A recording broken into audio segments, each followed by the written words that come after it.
everybody, to lesson 6, probability. Let's start talking about a couple of vocab terms that'll help us out in this lesson. You've got an experiment, which is any happening where the result is uncertain. So this is what's going to allow us to do probability because we don't know what's going to happen. You get the outcome, which are all the possible results.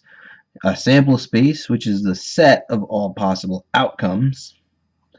And then you have an event, which is any sub-collection of a sample space. So basically, you have a whole bunch of possible results. We're going to look at a certain number of results that we could have in an experiment, and then one of those particular events is what we would be basing our probability off of. So example, right, if we want to find the sample space of flipping a coin 3 times. Here's what we could possibly get. We know that we're working with a coin which is heads and tails, so we'll use H and T for heads and T for tails. Right, so we could flip a heads, and a heads, heads, tails, heads, tail, heads, heads, tail, tail. And then we would start working with the tails that way, right? Tails, tails, tails, tails, tails, heads, tails, heads, tails, tails, heads, heads. Right, so those are all the possible combinations that we could flip, which is a total of 2, 3, 4, 5, 6, 7, 8. Okay, you're going to try. This problem says find the sample space of rolling a standard die. Standard die has sides 1 through 6, and then flip a coin. Okay, so you're rolling a die, flipping a coin. Try that one out. All right, so let's see. If we roll a die, we could get a 1, and then we flip a coin, we could get heads. Or we could roll that 1 and get a tails. Then we would have the option of rolling a 2 with the heads and a 2 with the tails. And it's going to go that way for 3, for 4, for 5, and for 6. That is your sample space. Okay. Let's talk about exactly what probability is now that we understand how sample spaces work. Okay, a probability, if an event E has n of E equally likely outcomes and its sample space S has n of S equally likely outcomes, then the probability of event E equals the n of E divided by n of S, which will basically give us solutions ranging from 0 to 1, because this is a subset of this set.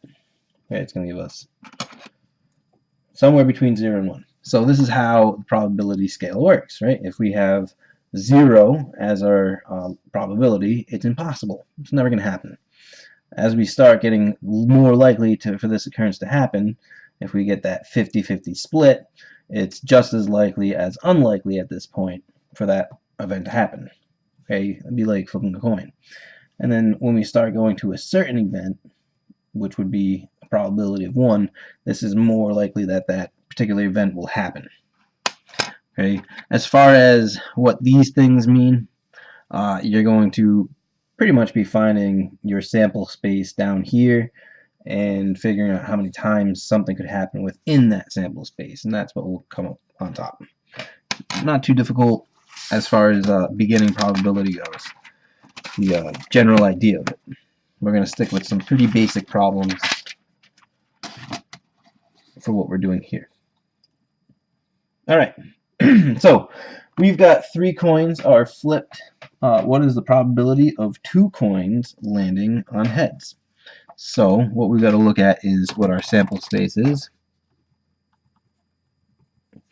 Right? We just listed this a few minutes ago, right?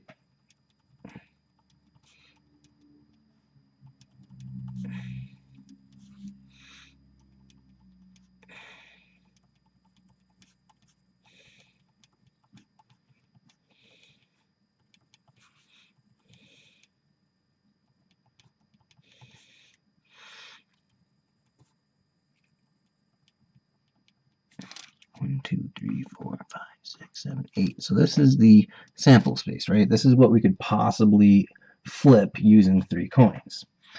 But what we're looking for is the probability of 2 of those coins landing on heads. So this is our event. All right, this one has too many landing on heads.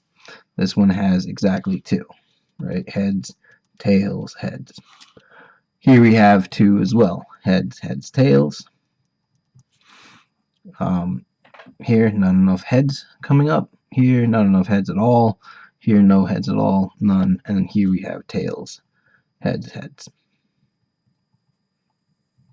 So, because probability is of event E divided by S, we know E has 3 possible results, while S has 8. So the probability here would be 3 divided by 8. Now,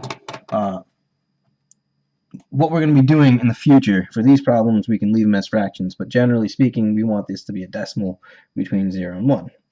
We're going to be sticking with 4 decimal places for all these. So if we were to do 3 divided by 8, it'll also give us 0.375. Okay, so you have one to try on your own right here. Pause the video and resume when you're ready to check. Okay, let's see. So our sample space, we've got to figure out all the possible rolls that we could do with 2 dice, right? We could roll a 1 and a 1, a 1 and a 2, a 1 and a 3, 1 and 4, 1 and 5, 1 and 6, and then we would start with our first roll as a 2. 2, 1, 2, 2, 2, 3, 2, 4, 2, 5, 2, 6.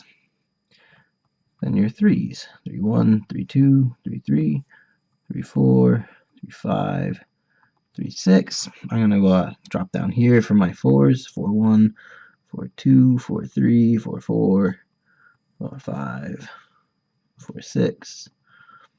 Onto my 5s.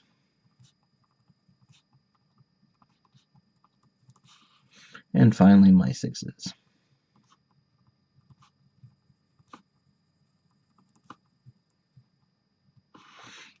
Okay, if we were to count all of these, you would see that we have 36. Okay, there's 36 total possible sample space outcomes. The event that they're looking for is rolling the same number, right? So that's all of my doubles. The 1, 1, the 2, 2, the 3, 3, 4, 4, 5, 5, and 6, 6. Right? Those are all the doubles. Those, there are 6 of them. So if we did the probability of E over S, that would be 6 over 36. That reduces to 1 over 6. And let me just type that into a calculator. 1 divided by 6. 0.1667 if we round. Okay, those are some basic problems. Let's look at some that have to do with some data. Okay, here we have a school fundraiser, right? Anyone who purchased an item from the school fundraiser is entered into winning a raffle. Here is what was sold by category. So I guess there were 3 different types of things you could buy from this fundraiser. You could buy food. So apparently 71 popcorns were sold, 202 baked goods were sold, and 138 pieces of chocolate were sold. For the homes category, we had 42 candles that were sold, 18 pillows, and 26 soaps. And then you had this miscellaneous category, 56 hats, 112 bumper stickers, and 39 coupon books. So these are all of the items that were sold, and they're giving us categories. Important information to know. Okay, we'll leave that chart up there because we're going to need that more than the little backstory. So they want us to know what is the probability that the prize goes to First, a home product purchaser. Well, we've got some things that we've got to figure out here. Okay, first of all, we need to know what our total sample space is, right? Our total sample space is all of these things together. So I'm going to add them up by category because I noticed that I already have a category. So I got 71, 202, and 138. So this is 411. We've got 42, 18, and 26, which is 86. And finally, for miscellaneous, 56, 112, and 39 is 207. So that's by category. And then total, if we add each of those,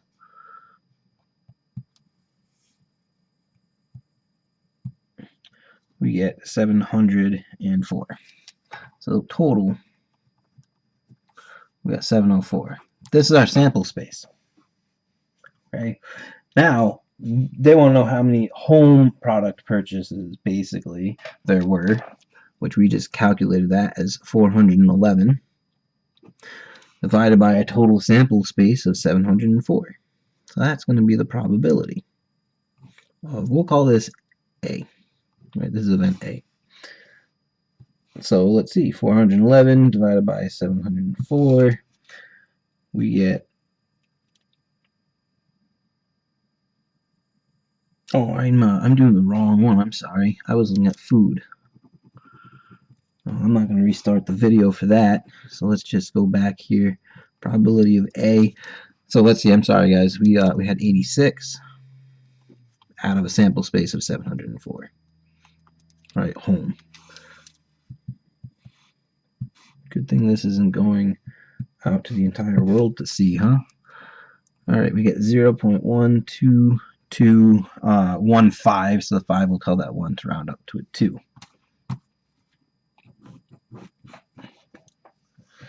Okay, my mistake. Make sure that we're using the right numbers here. I'll try to do that myself in the future. Let's see. Problem B says someone who bought a hat. Well, there's only one category here for hats, right? Which there are 56. There are still a total of 704 people or items that were bought. So that's our sample space still. So we're doing 56 divided by 704. Ooh, our likelihood went down here. 0.0795. And last, someone who did not buy a food item. Well, if we have 704 items total, and they did not buy one of the 411 pieces of food, that would mean that there's 293 non-food items bought. So that is our event, 293, divided by the total number, our sample space. That gives us 0.4162 when rounding. Okay, so really not very difficult, right? You have your total amount that you have to figure out, which is your sample space, which you'll be using pretty much every time. In fact, it is every time. And then you can start looking at individual categories. Okay, and please make sure that you use the correct numbers. I clearly did not. Didn't really feel like starting this video completely over, so I know what you're thinking. You're like, couldn't you just video edit that out? Nah, I'm not going to do that either. Alright, so you have one to try here. What I'm going to tell you is copy this down real quick first, and then I'll move it so you can see all of the questions.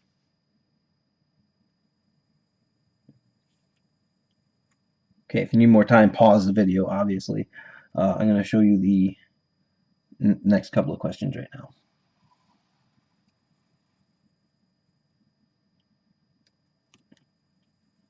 Okay, so you should already have that chart.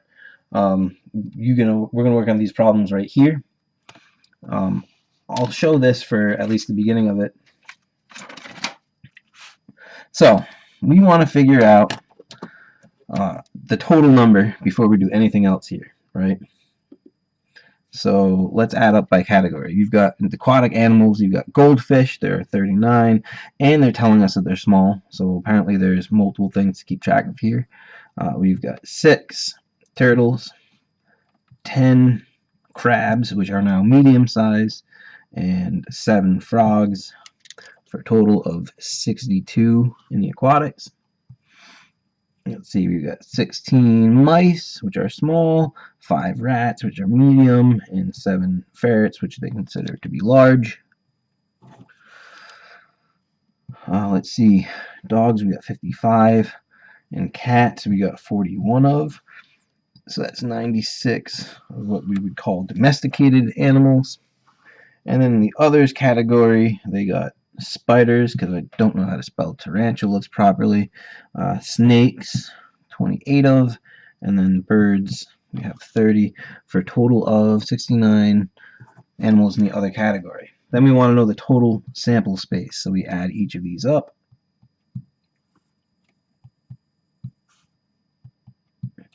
And I'm getting 255. So this is our sample space, 255. Okay. We need that number, and we need each of these bits of information, right? So let's start with the first problem that you should have already done, by the way. If you didn't do these yet, take a second to pause it and do them. We want to know, what's the probability that the free pet food will go to a rodent owner? So let's see. The rodents had 28 out of a total of 255. We type that in. You should be coming up with 0.1098. Next, they ask us about large pet owners. So we've got to look at all the large pets and figure out how many of those there are. So we've got first large animal that shows up is a ferret. So there's 7. Both cats and dogs are large, so 55 and 41. And then none of the miscellaneous are considered large. So if we add those, 7, 55, and 41, we get 103. So this is our event, is 103 out of 255.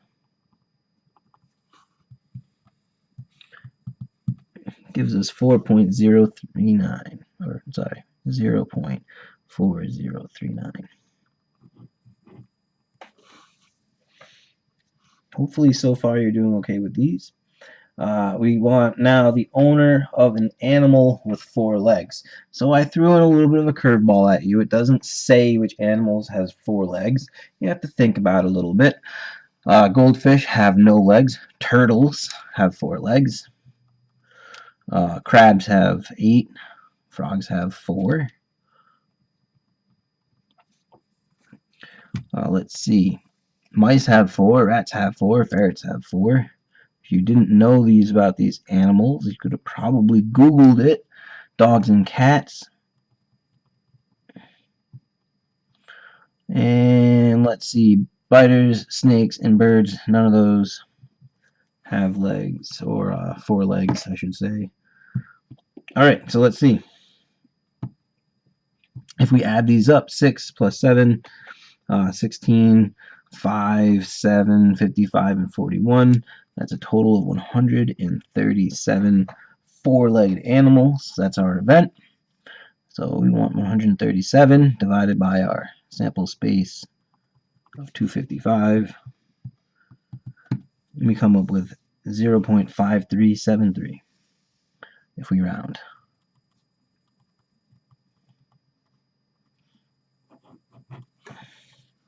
Okay, I'm going to show these two, and we'll look at the board in a second. The owner of a non-aquatic pet. Well, there's a total of 255 in our sample space. Non-aquatic would be all but 62. So 255 minus 62, that is, let's see, 193. So this is our event that we're working with, 193 out of 255. Our total sample space, that's 0.7569. Much more likely for it to go to a non-aquatic pet owner than an aquatic pet owner, clearly. And then finally, the one that says the owner of a pet with fur. So again, you need to be able to know which kind of animals have fur. Goldfish do not, turtles do not, crabs do not, frogs do not. All of these rodents do have fur.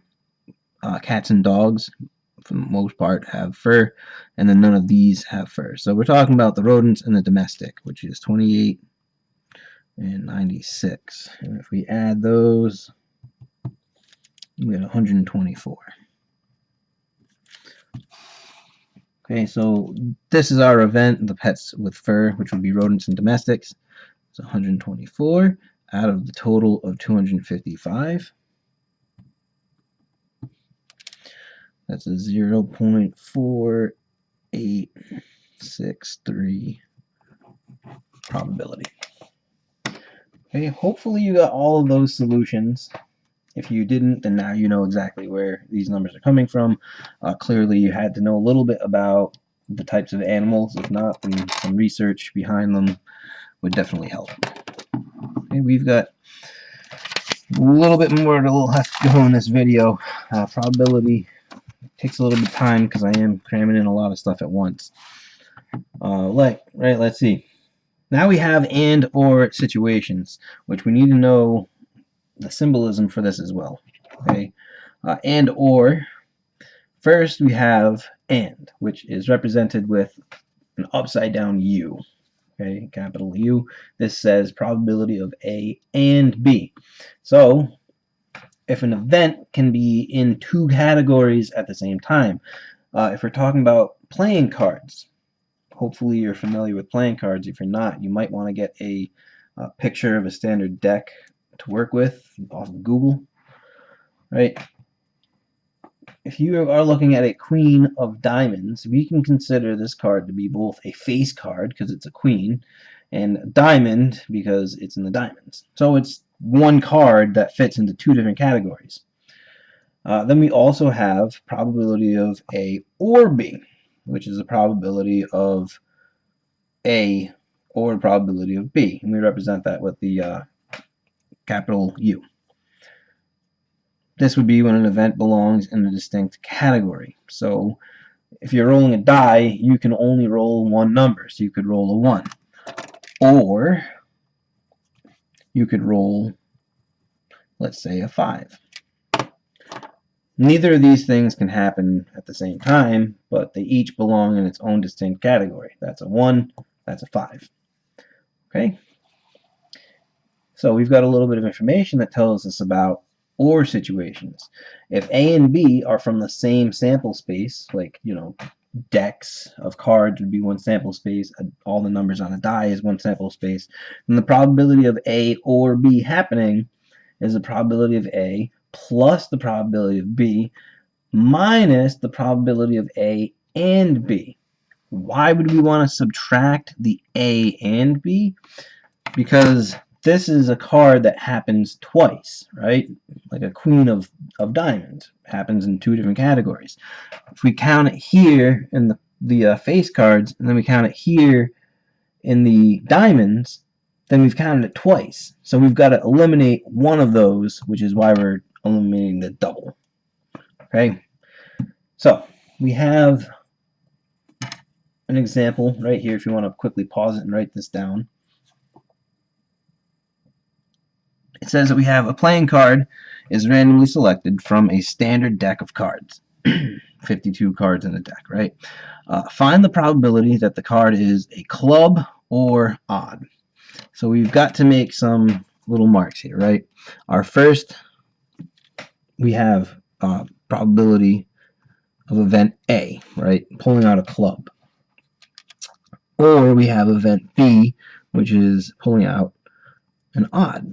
Now we need to know a little bit about the cards, right? There are 4 suits, and in each suit, like club is a suit, we have 13 cards. So there's 13 out of 52 total cards. For probability of B, they're asking about a card being odd. Well, cards start off at 2, so the first odd would be 3, 5, 7, and then the last odd would be 9. It doesn't go past 10. But because they're asking about odds in general, and these are each of the numbers, there are 4 suits total. So that gives us 4 times 4, which is 16 out of 52 cards are considered odds. And then we have the doubles. This is when we have an odd club. So we have a 3 of clubs, we have a 5 of clubs, you have a 7 of clubs, and you have a 9 of clubs. Those are clubs. They look horrible, but you get the idea, right? We've got 3, 5, 7, and 9 of clubs, which is a total of 4 out of the 52. So if we want to know what's the probability of pulling out a club or an odd, it's going to be the probability of A plus the probability of B minus the probability of A and B. So 13 plus 16 minus 4 is 25. And if we do 25 divided by 52, we get 0.4808. Almost a 50% chance of getting either a club or an odd out of that. Okay, this time they ask, all right, what if it's a black card or an ace? So this is our event A, and this is our event B. Well, the deck is split into red and black, so you have 26 out of 52 that are black, right? Those would be the clubs and spades. You have aces, right? You have, I'm not going to draw the picture this time, but you have ace of clubs, diamonds, hearts, and spades. So that's 4 out of 52. And if we're considering A and B, we have to consider black ace cards. So that would be the ace of spades and the ace of clubs. So there are 2 black aces out of 52 cards. If we want to find the probability of both, no, I'm sorry, of either rather, probability of A or B, we want probability of A plus probability of B minus probability of A and B. So let's see, 30 minus 2, that's 28 out of 52. We type that into our calculator, 28 divided by 52, and we get 0.5385. So out of these 2 options, club or odd, black or an ace, a little bit more likely for it to be black or an ace versus a club or an odd. Okay, got a scenario for you here. You can pause the video and try these out on your own.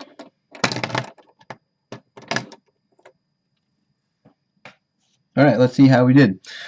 A playing card is randomly selected from a standard deck of cards, so we're working with 52 for our sample space. Find the probability that the card is A, red, or B, event would be even.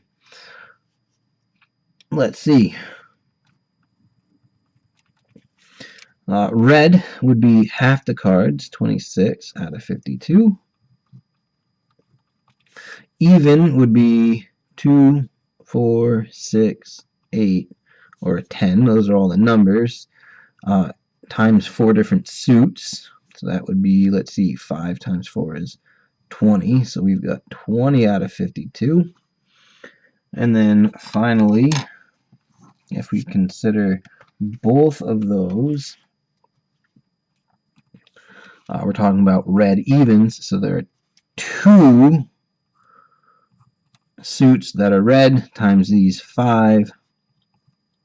So that's 10. Oops, I wrote that backwards. 10 out of 52. Okay, so if we're looking at either one of these things happening, we want 26 over 52 plus 20 over 52 minus 10 over 52. So let's see, that's 46 minus 10 is 36. And that's what we're going to type into our calculator. 36 divided by 52.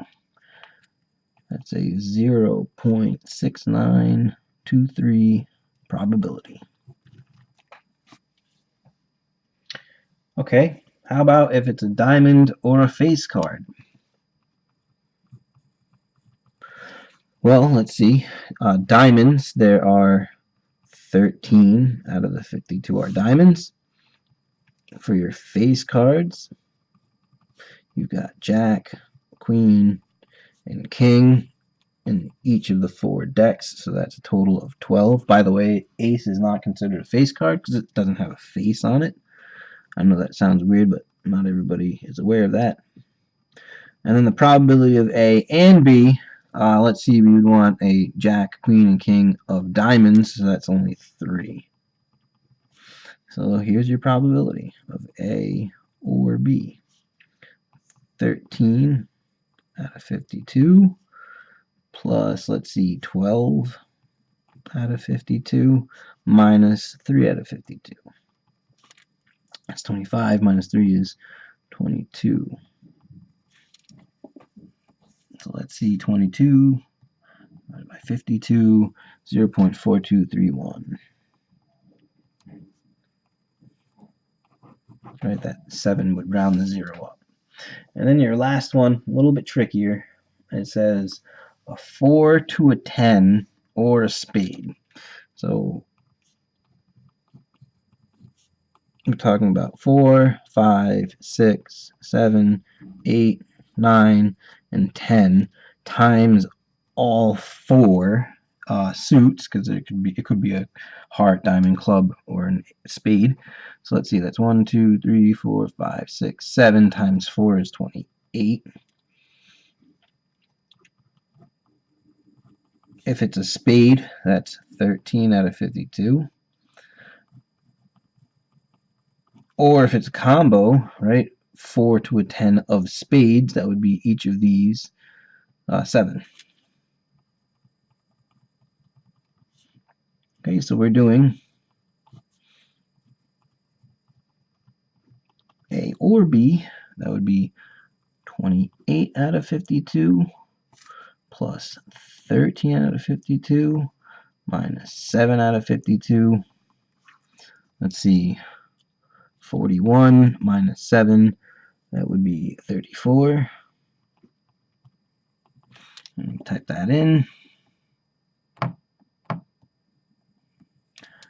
0.6538.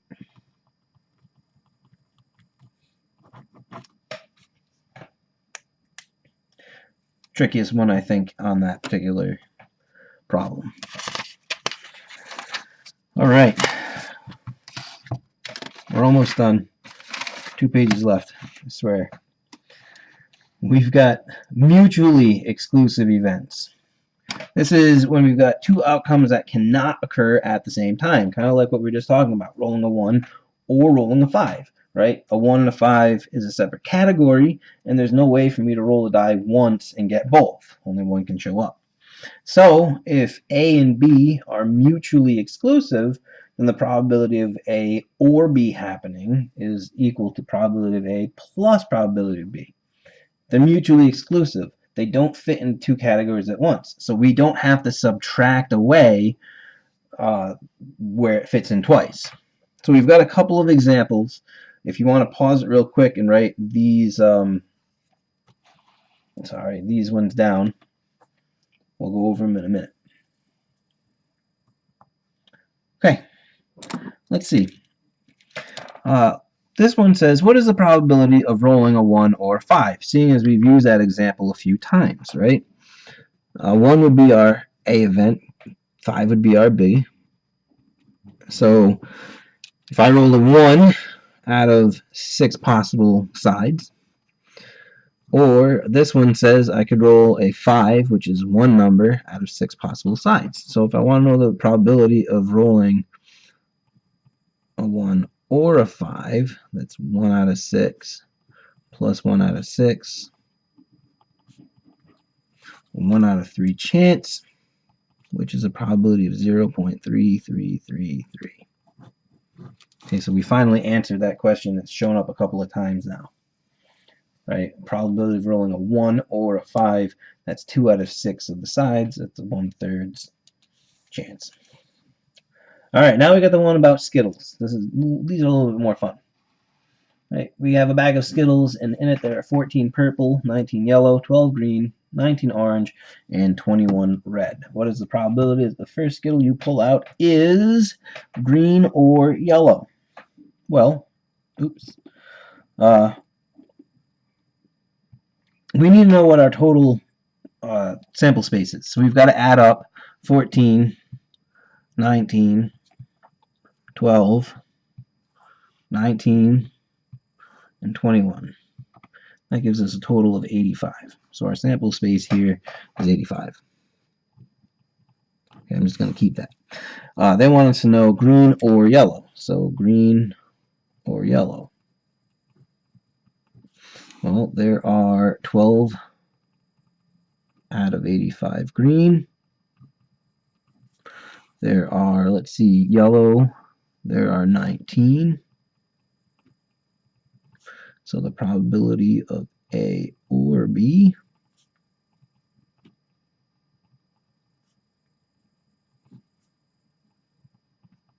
(12 plus 19) is 31 out of 85. Type that into the calculator. We're getting 0.3647% chance. Or not percent, but probability.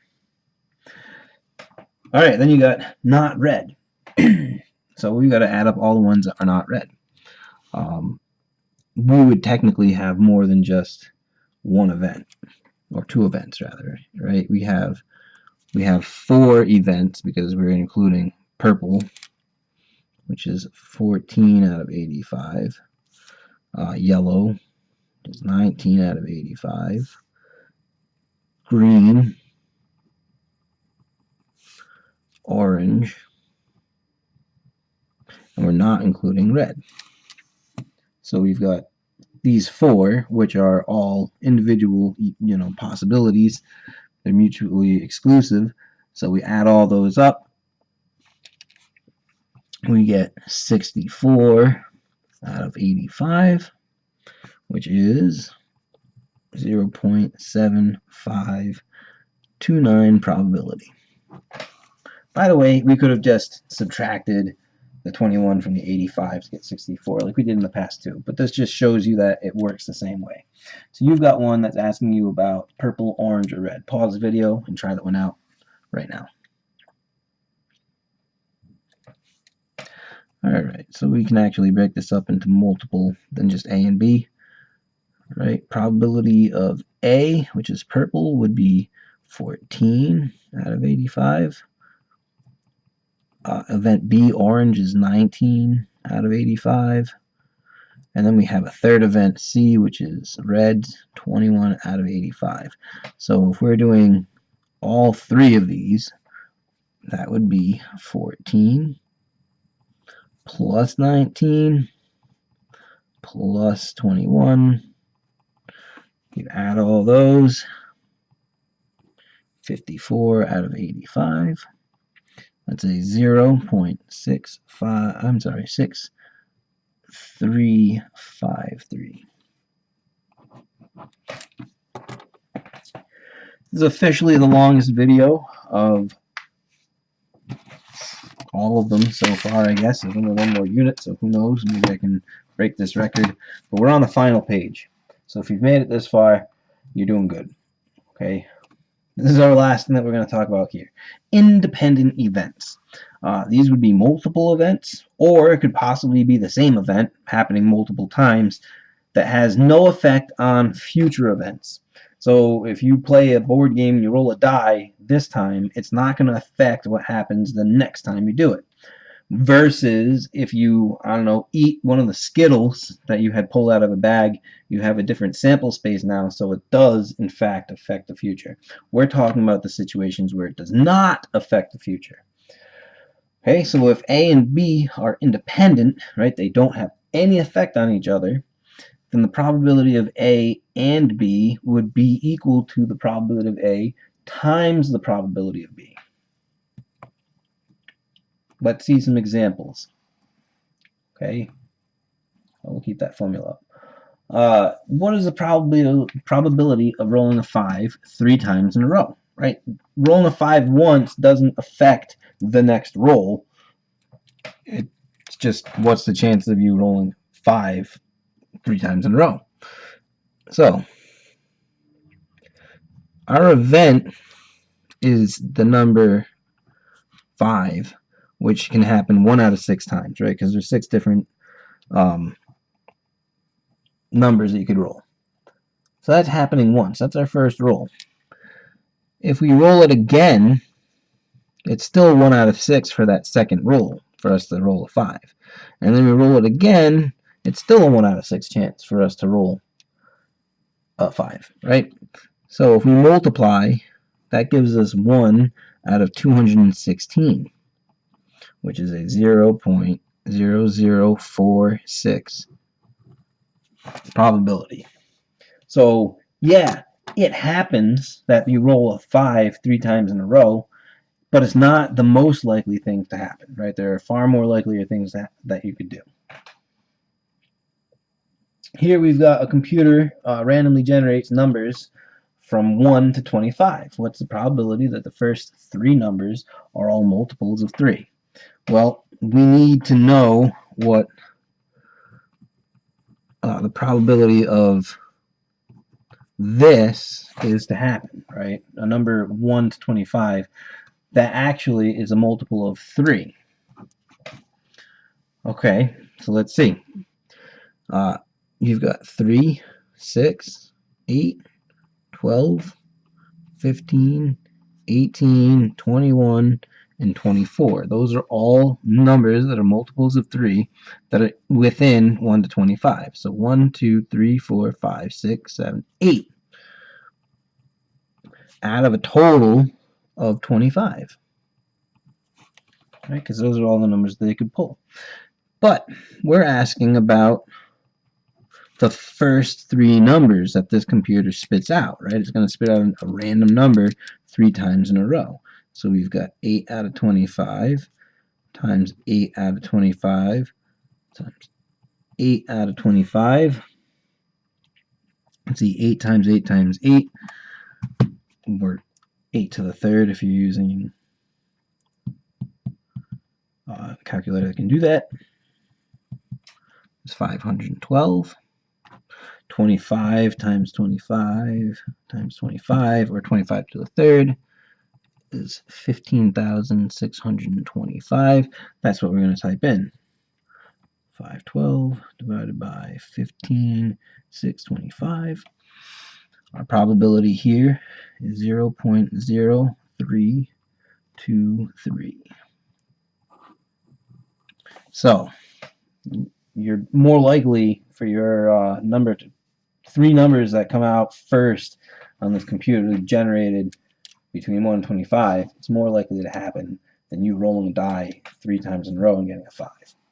Neither of them are very likely to happen, but this is slightly more likely. So I have one for you to try on your own. This is the last of the video, so pause it and resume when you're ready to check. Alright, what is the probability of flipping a coin and getting heads 2 times in a row? So let's see. If I flip the coin once, that's 1 out of heads and tails, so 1 out of 2. And I'm going to be doing that heads twice in a row. So that's still a 1 out of 2 chance. Then we're rolling a standard die and getting a 4 2 times in a row. Well, if I roll a die and get a 4, that's 1 out of 6. And I roll that die again, that's still 1 out of 6. So let's see. It's a 1. Let's see, 2 times 2 is 4, times 6 is 24, times 6, that's 144.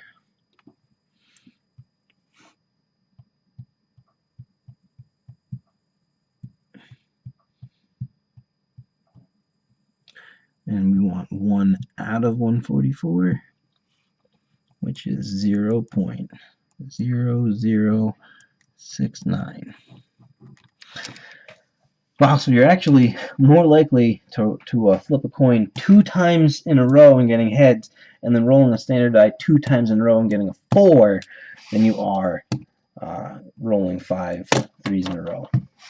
Anyways, that's it for probability. I'm sorry that was probably a long and boring, probably listening to my voice wasn't very exciting, but probability is actually kind of fun. There's lots of different things you can do with it. You can get a job working for pretty much any state in the country and working in probability, because there's always people gambling. So that's your lesson. That's the end of the unit. You've got one more unit left to go. I'm pretty sure it's going to be a little bit shorter of videos than these past 6. So I'll see you in Unit 9.